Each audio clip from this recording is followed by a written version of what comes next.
Nama saya Cecilia Tausudinata, saya berasal dari kelas 12 IPA.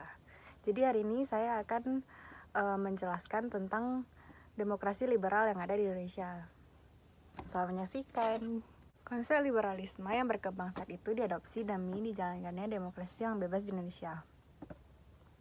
Sayangnya, model demokrasi itu tak berhasil karena sangat beragam pandangan dan aspirasi masyarakat Indonesia saat itu. Inilah penjelasan seperti yang dilansir dari demokrasi liberal dari tahun 1950 sampai 1959. 23. Dalam hal politik, tidak ada batasan bagi tiap individu atau golongan untuk berserikat.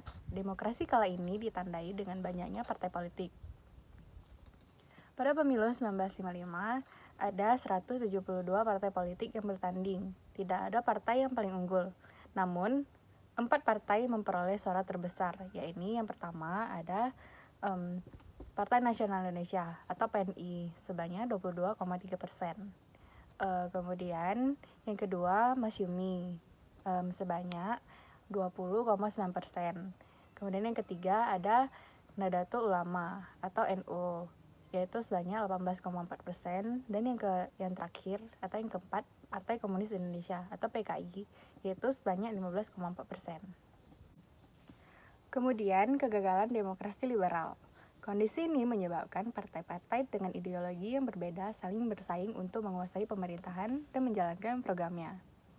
Kabinet terpaksa didukung oleh sejumlah partai berdasarkan hasil usaha pembentukan partai atau kabinet formatur.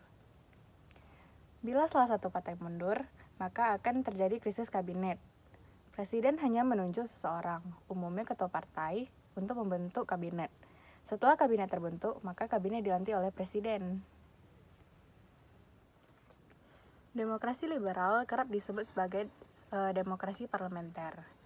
Ini karena kabinet bertanggung jawab pada parlemen, sehingga jatuh bangun kabinet tergantung dari parlemen. Akibatnya, kabinet sering berganti. Usia kabinet yang pendek menyebabkan program tidak bisa berjalan optimal. Kekacauan politik terjadi karena parlemen memiliki kekuasaan yang sangat besar. Padahal, parlemen sendiri terdiri dari berbagai golongan dengan ideologi dan aspirasi yang berbeda. Kondisi politik, ekonomi, sosial, dan keamanan yang tidak stabil. Pemberontakan terjadi di berbagai daerah, keadaan ekonomi kemudian memburuk. Demokrasi liberal berakhir pada 1959 ketika Presiden Soekarno membubarkan Dewan Konstituit dengan dekret Presiden pada 5 Juli 1959. Dewan Konstituit dibubarkan karena tarik ulur antar golongan dalam menetapkan dasar negara dan juga yang tidak diselesaikan. Terima kasih telah menonton video saya. Lebih dan kurang saya mohon maaf. Terima kasih.